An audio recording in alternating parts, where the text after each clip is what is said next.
Imagine a surgery that leaves you more hurt than before it began. Not because of something the surgeon did, but because you couldn't get the rehab you needed afterwards. That's what's happening for some veterans in our area receiving treatment through the VA Choice Program.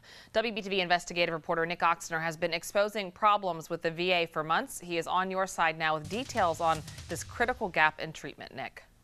Yeah, Molly, Brian Cooper went to the VA for help with an injured shoulder. He got referred to the Choice Program, had surgery, but now he's lost permanent use of some of his shoulder because he had to wait 3 months to start rehab.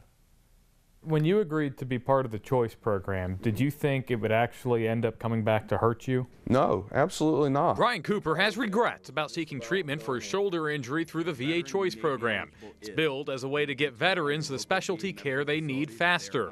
But a series of on-your-side investigations since February has exposed problem after problem with the program. Some veterans have had to wait to have an appointment scheduled.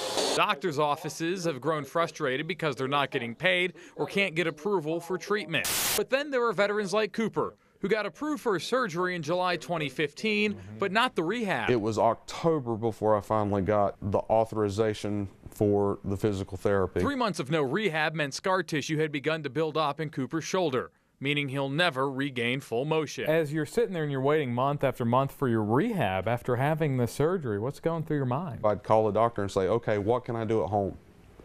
Tell me something. And he was absolutely outraged. Is there anything that you can do as the care provider to get them to speed the process up? Beg. Dr. Chris Prado didn't treat Brian Cooper, but he sees other VA Choice patients at Carolina Orthopedic.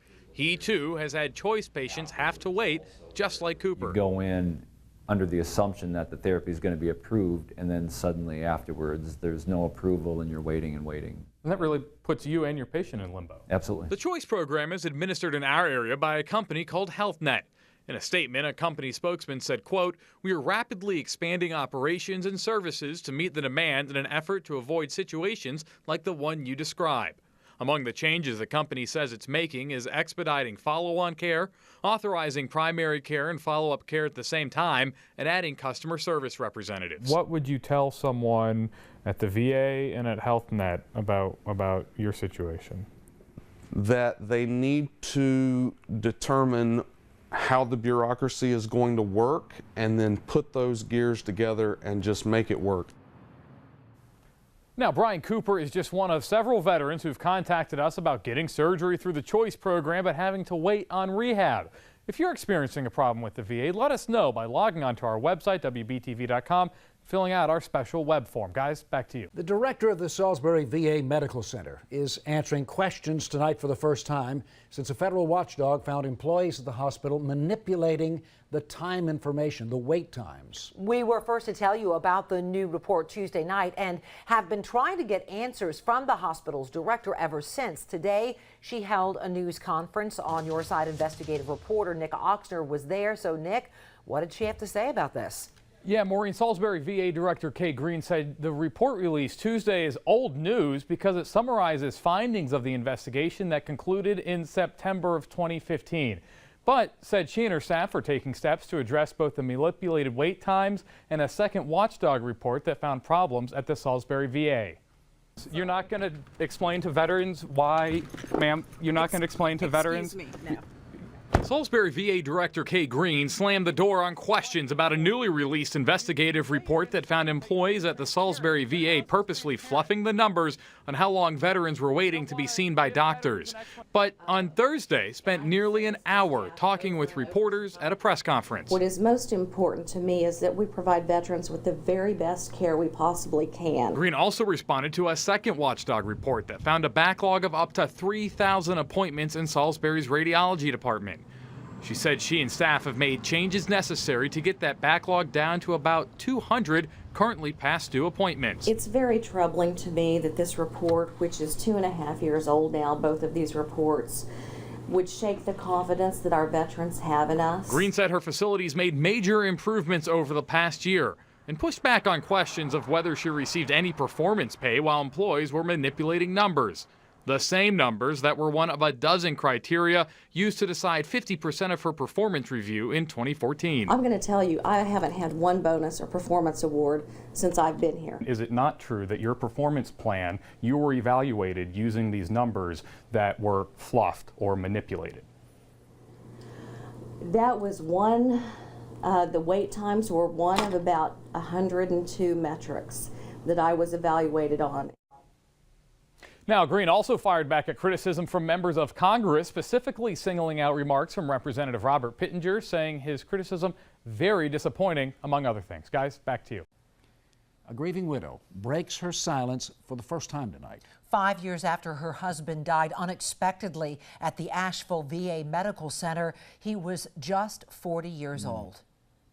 He retired from 22 years on September 1st, and he was dead on September 6th. Jennifer Powell says her husband went to the VA with what he thought was the flu. She says a medical error killed him instead. She sat down with investigative reporter Nick Oxner in hopes another family doesn't lose their loved one after a VA error. I sat my kids down and I told them something had happened with Dad. We weren't sure what it was, but I needed you to come with me to the hospital. Jennifer Powell's reliving the most painful moments of a memory she wishes never happened. And there was a handful of people in the room trying to revive him. And I just walked in and I ran in the room and started hollering his name and begging him to wake up. The day her husband, Sergeant First Class Jason Powell, died. The 40-year-old had spent a career in the Army. He was a committed, decorated soldier, and also a dedicated father. This is actually at Yosemite. Powell officially retired from the Army September 1st. He and his family moved from California to Asheville. Days after they showed up at their new house, though, he wasn't feeling well. He thought he had the flu. When you took your husband to the VA hospital in Asheville, did you expect him to die? Absolutely not. Absolutely not. We thought he had the flu. He had been running fever and cough for days. But he didn't have the flu. Doctors found he had a small tear in a bowel. He was admitted to the hospital to treat an infection. Things were going fine, Jennifer Powell says, until she showed up at the hospital one night and got bad news from a doctor. She bowed her head down and then she looked at me and she said, "Miss Powell, I'm sorry to say, but there's been an issue with your husband. He's in ICU." Once medical staff discovered that Jason Powell had stopped breathing, he was rushed up here to the ICU. It was there that he later died, and also there where Jennifer Powell was told her husband had been administered the wrong dose of medicine. He said, "Miss Powell, I have to tell you, morally and ethically, I need you to know that there was an error in your husband's care. There was a medication error, not just once, but twice." So what he said was your husband's death could have been prevented. Yes. Yes.